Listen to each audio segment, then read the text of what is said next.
तो welcome back to our YouTube channel SSTSC। Friends, इस video में हम चर्चा करेंगे रेलवे का रिक्रूटमेंट का, जैसे different post assistant loco pilot, junior engineer, RPF, उसका वैकेंसी आएगा कि नहीं, उसके बारे में अभी चर्चा हो रहा है। ठीक है, तो इस वीडियो में हम आपके साथ शेयर करूंगा कि आप खुद ही एनालिसिस कर सकोगे कि रिक्रूटमेंट आएगा कि नहीं। उसके लिए आपको इस वीडियो का एंड तक जाना पड़ेगा एंड जिसका बेसिस के ऊपर मैं इस वीडियो में आपके साथ शेयर करूंगा वो क्या है। मैं एक RTI किया था, उस RTI का रिप्लाई आ चुका है एंड रेलवे के तरफ से एक लेटर जो ऑल जोन का जनरल मैनेजर को भेजा गया है, उसके बेसिस के हिसाब से आपके साथ मैं इस वीडियो में शेयर करूंगा। ठीक है, तो पहले जो नोटिस आया था वो आपको दिखा देता हूँ, उसके बाद RTI का रिप्लाई आपके साथ शेयर करूंगा। तो आप देख सकते हैं ये है वो नोटिस। ठीक है, जिसमें government of India, ministry of Indian railway के तरफ से भेजा गया है ऑल जोन का जो जनरल मैनेजर है उसके।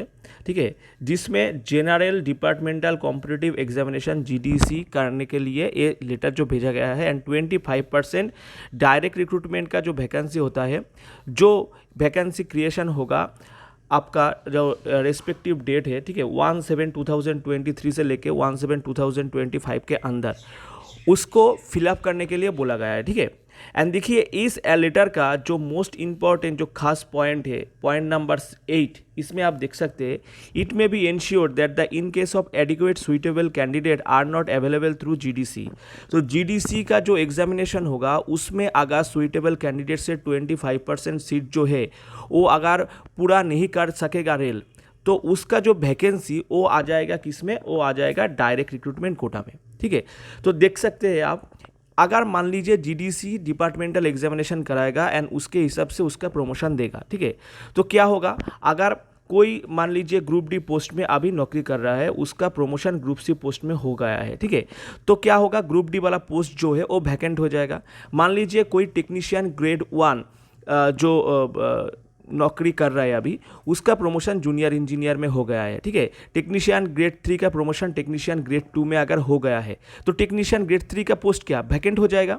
तो उसमें नौकरी कौन करेगा, उसमें उस पोस्ट को फिलअप करने के लिए आपका डायरेक्ट रिक्रूटमेंट का सहारा लेना ही पड़ेगा। ठीक है, एंड देखिए फ्रेंड्स, एंड इसी के साथ ही जो मेरा RTI का जो रिप्लाई आया है वो अगर आप देखेंगे तो आपको सब कुछ क्लियर हो जाएगा। देखिए, मैं एक RTI किया था जो रेलवे का नौकरी का जो वैकेंसी, असिस्टेंट लोको पायलट का जो वैकेंसी वो कब तक आ सकता है। तो इसमें रेलवे जो हमको रिप्लाई दिया है वो क्या है, arising and fill up the vacancy, arising and fill up the vacancy is continuous process. From time to time railway placed indent to the concerned railway recruitment board and on the basis of this indent centralized employment notice is issued and published in the employment news और रोजगार समाचार। तो इसका मतलब क्या है, अगर railway recruitment board का जो सेंट्रल यूनिट है, ठीक है, वो क्या करते हैं, जो डिफरेंट हमारा जो इंडिया का अंदर जो डिफरेंट RRB है उसमें टाइम टू टाइम उसका जो वैकेंट पोस्ट है उसका लिस्ट मांगता है। ठीक है, एंड उसमें जो वैकेंट पोस्ट है उसके हिसाब से वो सेंट्रलाइज रिक्रूटमेंट निकलता है। तो अभी ये जो क्या है, डिफरेंट जो वैकेंट पोस्ट है उसको वो अभी चाह रहा है। ठीक है, जो डिफरेंट वैकेंट पोस्ट है डिफरेंट जोन में, डिफरेंट RRB के अंदर कितना कितना वैकेंट पोस्ट है वो अभी रेल पूछ रहा है उसके हिसाब से। ठीक है, तो अगर वैकेंसी को चाह रहा है, इंडियन कर रहा है अभी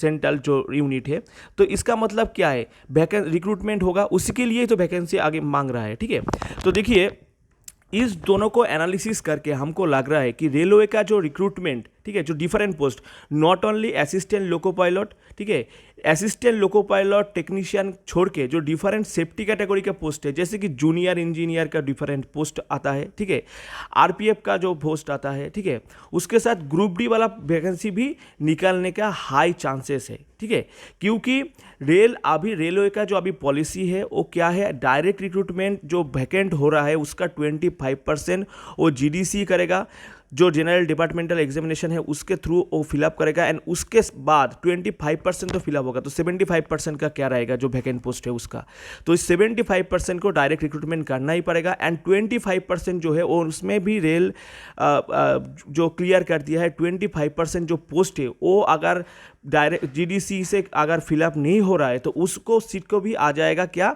डायरेक्ट रिक्रूटमेंट। रिक्रूटमेंट में, ठीक है। तो जो एस्पिरेंट्स रेलवे का जो एग्जामिनेशन लेता है, जो ख्वाब देखता है रेलवे का जॉब करने के लिए, हमको हिसाब से लग रहा है ये आरटीआई का रिप्लाई एंड रेलवे का जो लेटर उसको कंबाइन करके हमको लग रहा है रेलवे का रिक्रूटमेंट आने का 2023 में हाई चांसेस है। लेकिन एक बात मैं आपको बोलना चाहूँगा, रिक्रूटमेंट के तरह आ जाएगा, ठीक है। लेकिन आपका जो प्रिपरेशन है वो फ्रेंड्स जारी रखिए, ठीक है। प्रिपरेशन अगर रिक्रूटमेंट निकल चुका है तब आप प्रिपेयर नहीं है तो कुछ नहीं बात बनेगा, ठीक है। तो आपका जो प्रिपरेशन है वो प्रिपरेशन आप लेते रहिए। रिक्रूटमेंट आज आने का हाई चांस है एंड कोशिश कीजिए ये जो रिक्रूटमेंट आएगा जिसमें ज़्यादा वैकेंसी आपको देखने को मिलेगा उसमें आपका सिलेक्शन हो जाएगा। ऐसे करके आप प्रिपरेशन लीजिए। थैंक्स फॉर वॉचिंग, मिलते हैं नेक्स्ट वीडियो में।